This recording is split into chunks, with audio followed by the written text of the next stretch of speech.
नमस्कार आप सभी को।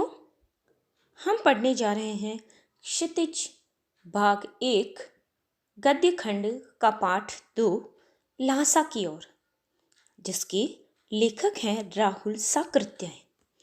आइए पढ़ते हैं लेखक परिचय। घुमक्कड़ी स्वभाव वाले राहुल साकृत्यायन का जन्म सन 1893 में गांव पंदहा, जिला आजमगढ़, उत्तर प्रदेश में हुआ था। इनका वास्तविक नाम केदार पांडेय था। इनकी शिक्षा काशी, आगरा और लाहौर में हुई। सन 1930 में श्रीलंका जाकर इन्होंने बौद्ध धर्म ग्रहण कर लिया और इनका नाम राहुल साकृत्यायन हो गया। इन्हें महापंडित भी कहा जाता था, क्योंकि ये पाली, प्राकृत, अपभ्रंश, तिब्बती, चीनी, जापानी, रूसी आदि अनेक भाषाओं के ज्ञाता थे। सन 1963 में इनका देहांत हो गया।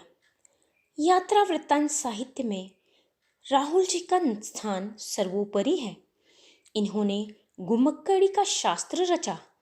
अनेक स्थानों की यात्रा करने से मनोरंजन, ज्ञानवर्धन एवं अज्ञात स्थलों की जानकारी मिलने आदि के साथ साथ संस्कृति तथा भाषा का भी आदान प्रदान हो जाता है। इन्होंने विभिन्न स्थानों के भौगोलिक वर्णन प्रस्तुत करने के अलावा वहीं के लोगों के रहन सहन की सुंदर झांकी भी प्रस्तुत की है। इनकी प्रमुख रचनाएं हैं मेरी जीवन यात्रा, दर्शन दिग्दर्शन, 22वीं सदी, वोल्गा से गंगा, भागो नहीं दुनिया को बदलो, दिमागी गुलामी, घुमक्कड़ शास्त्र आदि। आइए पढ़ते हैं पाठ परिचय। ल्हासा की ओर राहुल साकृत्यायन जी की प्रथम तिब्बत यात्रा से उद्धृत है।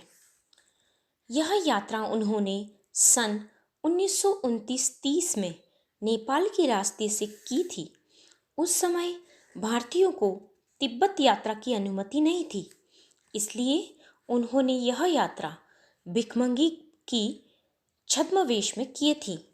इस यात्रा वृत्तांत में तिब्बत की राजधानी ल्हासा की ओर जाने वाले बहुत ही कठिन रास्तों यानी दुर्गम स्थलों का वर्णन बहुत ही रोचक शैली में किया गया है। इस पाठ में हमें उस समय के तिब्बती समाज के बारे में बहुत कुछ महत्वपूर्ण जानकारियाँ भी मिलती हैं। आगे पढ़ते हैं हम लोग पाठ। आइए पढ़ें ल्हासा की ओर। ल्हासा की ओर नामक यात्रा वृत्तांत में राहुल साकृत्यायन जी ने सन 1929-30 में नेपाल से तिब्बत जाने के दुर्गम रास्तों का रोमांचकारी वर्णन किया है। नेपाल तिब्बत मार्ग नेपाल से तिब्बत आने जाने का मुख्य मार्ग है। यह तत्कालीन समय में व्यापारिक रास्ता ही नहीं, सैनिक रास्ता भी था। अर्थात उस समय यह सिर्फ व्यापारिक रास्ता ही नहीं था, यहाँ सेनाओं के पड़ाव का भी रास्ता यही था। इसलिए चारों ओर फौजी चौकियाँ और किले भी थे, जिनमें चीनी पलटनें रहा करती थी। आज उन्हीं किलों में सैनिकों ने अपना बसेरा बना लिया है। यहाँ जाति पाति और छुआछूत नहीं है। औरतें पर्दा नहीं करती। निम्न श्रेणी के भिखमंगों को छोड़कर कोई भी अपरिचित व्यक्ति घर के अंदर आ सकता है। घर की सास या बहू चाय बना लाती है, नहीं तो अगर आप स्वयं भी इसे बनाना चाहते हैं तो आप घर के अंदर तक जा कर के चाय बना सकते हैं। यहाँ चाय सोडा, मक्खन और नमक डालकर मिट्टी के बर्तन में परोसी जाती है। यहाँ पर छुआछूत और जाति पाति, पर्दा प्रथा जैसी कुप्रथाएं नहीं हैं। इस बार यात्रा के दौरान लेखक और उसका साथी सुमति भिखारी के वेश में थे। तब भी उन्हें थोंगला के आखिरी गांव में सुमति के जान पहचान वाले घर में अच्छी तरह जगह मिल गई। वहाँ का एक स्थल है थोंगला, डांडा थोंगला, उसी की बात की जा रही है। यहाँ पर हमें ये बताया गया है कि राहुल साकृत्यायन और उनका मित्र सुमति दोनों भिखमंगे के वेश में वहाँ की यात्रा करते हैं।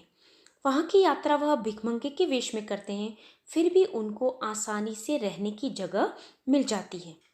5 साल बाद जब वे इसी रास्ते से लौटे, तब वे भिखारी के वेश में नहीं थे, भद्र यात्री के वेश में थे, यानी जेंटलमैन के रूप में थे। फिर भी किसी ने उन्हें रहने की जगह न दी थी। उन्हें सबसे गरीब झोपड़े में रहना पड़ा। यह बहुत कुछ लोगों की उस समय की मनोवृत्ति पर निर्भर करता है। उस समय उनका मूड कैसा है, उनका मन कैसा है, उसी हिसाब से वह आपसे बिहेव करते हैं। यानी वही आपके रहने की जगह देने के लिए उनका मन कैसा है, उस समय उनका मूड कैसा है, वैसा ही वह आपको रहने की जगह देते हैं। क्योंकि वे शाम को छंग, यानी एक छंग है मदिरा, मादक पदार्थ, जिसको पी लेते हैं और अपने होश हवास खो बैठते हैं, तब उनकी मनोवृत्ति पर ही यह डिपेंड करेगा कि वह आपको रहने की जगह कैसे देंगे। तो जब 5 साल पूर्व जब वह यहाँ आए थे तो भिखारी के वेश में थे, फिर भी उनको रहने की जगह अच्छी मिल गई थी। 5 साल बाद वह वापस यहाँ पर आए और जेंटलमैन के रूप में ही आए जैसे वे थे, तब उनको रहने की जगह अच्छी नहीं मिली। इसलिए यहाँ पर कहा गया है कि बहुत कुछ वहाँ के लोगों की मनोवृत्ति पर निर्भर करता है कि वह आपको कैसी जगह दे। क्यों? क्योंकि हो सकता है वह मादक पदार्थ पी करके उनका मूड अच्छा हो जाए तो आपको रहने की अच्छी जगह दें, और हो सकता है कि उनका मूड अच्छा न हो तो आपको रहने की अच्छी जगह न भी दें या वहाँ से भगा भी दें। तो इस प्रकार से आगे बताया गया है यहाँ पर विकट डांडा थोंगला के बारे में। 16-17 हजार फीट की ऊंचाई पर स्थित डांडा खतरनाक स्थल होता है। यहाँ मीलों तक कोई गांव दिखाई नहीं पड़ता। यह डाकुओं के लिए बहुत ही सुरक्षित स्थान है। ये पहले व्यक्ति को मार देते हैं, बाद में उसे लूटते हैं। चाकू, बंदूक आदि रखना आम बात है। सरकार भी पुलिस पर खर्चा नहीं करती। लेखक और सुमति को जहाँ भी खतरा लगता, वे टोपी उतारकर भीख मांगने लगते, जीभ निकाल निकाल कर कुछ कुछ पैसा ऐसे बोलने लगते, जिससे लोगों को लगता कि यह भिखारी है। अगले दिन दोनों को लंगकोर पहुंचना था। लंगकोर वहाँ की एक स्थल का नाम है। दोपहर को वे डांडे पहुंचे। दाहिनी तरफ बर्फीली पहाड़ियाँ थी। पहाड़ नंगे थे, न बर्फ थी न ही हरियाली। सबसे ऊंचे स्थान पर डांडे के देवता का मंदिर था, जिसे पत्थरों, सींगों व रंग बिरंगी झंडियों से सजाया गया था। लेखक व सुमति जब नीचे उतरने लगे तो घोड़े के धीमे चलने के कारण लेखक सही मार्ग से भटक गया और दाएं रास्ते पर जाने के बजाय बाएं रास्ते पर निकल पड़ा। 1.5 मील जाने पर पता चला कि रास्ता गलत है। वापस आने पर 4-5 बज गए थे। सुमति इंतजार में थे और गुस्से में भी। सुमति ने गुस्से में कहा कि उन्होंने 2 टोकरी कंडे फूंक डाले और 3-3 बार चाय गर्म की। मजबूरी बताने पर वे शांत हुए। लंगकोर में एक अच्छी जगह रहने की मिली और वहाँ पर उनको गरम गरम थुक्पा भी दिया गया। अब यहाँ पर हम पढ़ेंगे कि ये गरम गरम थुक्पा है क्या। थुक्पा वहाँ का एक खाद्य पदार्थ है जो कि सत्तू या चावल के साथ मूली, हड्डी और मांस के साथ पतली लेई की तरह पकाया जाता है ताकि शरीर को गर्म रखा जाए। तो वहाँ उनको सुमति और उनके मित्र राहुल जी को वहाँ पर थुक्पा पिलाया गया। अगले दिन वे एक पहाड़ी पर थे जिसका नाम था तिंगरी समाधि गिरी। सुमति के यजमान हर जगह थे। वे उन्हें गंडे पहुंचाना चाहते थे। गंडे कपड़े की पतली पतली चीरी पत्तियों से बनते थे। गंडे खत्म होने पर सुमति कपड़ों से नए गंडे बना लेते थे जो कि वो बोधगया से लाए थे। लेखक ने सुमति को दूर गांव में न जाने के लिए राजी कर लिया था। तिब्बत की जमीन वहां जागीरदारों में बटी हुई थी। इन जागीरों का काफी भाग मठों के हाथों में थे। जागीरदार किसानों से खेती कराता है। कोई भिक्षु खेती का प्रबंध देखने आता है तो उसे राजा के समान ही आदर मिलता है।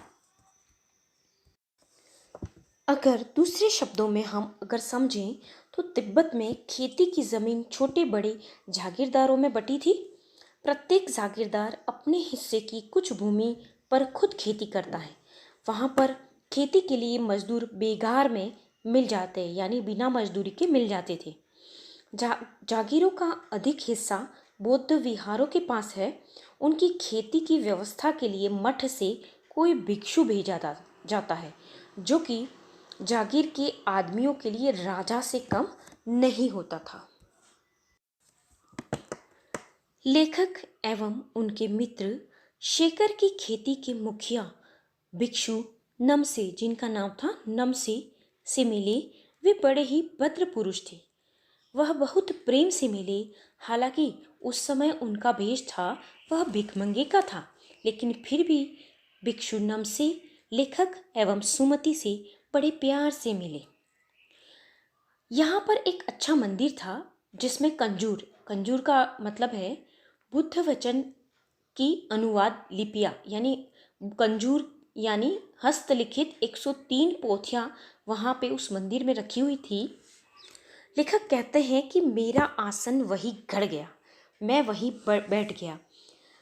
शुरुआत से ही हम पढ़ते आ रहे हैं कि राहुल साकृत्यायन का मन किताबों में ज़्यादा रुचता था, और वह वहाँ पर जब उन्होंने देखा कि मोटे कागज़ पर अच्छे अक्षरों में लिखी हुई थी, वहाँ पर एक एक पोथी लगभग 15-15 शेर से कम नहीं रही होंगी। जब लेखक ने यह देखा तो उनका मन किताबों में रम गया। लेखक राहुल बौद्ध साहित्य का अध्ययन करने के उद्देश्य से ही तिब्बत की यात्रा पर गए थे। वहाँ शिखर विहार के बौद्ध मंदिर में कंजूर यानी बुद्ध वचन अनुवाद की 103 हस्तलिखित पोथियाँ जब वहाँ पे देखी उन्होंने, लेखक उन दुर्लभ पोथियों का अवलोकन एवं ज्ञानार्जन करना चाहते थे। इसी कारण लेखक के लिए उस मंदिर का आकर्षण था और उन्होंने वहाँ पर अपना आसन जमा लिया। सुमति जी ने फिर से आसपास के स्थलों पर जाने के लिए पूछा। वह अपने यजमानों के पास जाना चाहते थे ताकि वह गंडे बांट सकें, लेकिन यहाँ पर राहुल जी ने उनको इनकार नहीं किया। अब की बार उन्होंने उनको जाने दिया। इसलिए वो कहते हैं, राहुल जी कहते हैं कि मैं अब पुस्तकों के भीतर था, इसलिए मैंने उन्हें जाने के लिए कह दिया। यानी उनकी किताबें पढ़ने में कितनी रुचि थी, यहाँ से यह ज्ञात होता है। दूसरे दिन वह गए। उन्होंने ये समझा कि 2-3 दिन लगेंगे, जब तक सुमति आए तब तक वो किताबें पढ़ेंगे, लेकिन वह उसी दिन दोपहर बाद चले आए थे। तिंगरी गांव वहाँ से दूर नहीं था, इसीलिए अपना अपना सामान उन्होंने पीठ पर उठाया और भिक्षु नमसे से विदाई लेकर आगे की तरफ चल पड़े। यही आपका ये पाठ ल्हासा की ओर समाप्त होता है। धन्यवाद।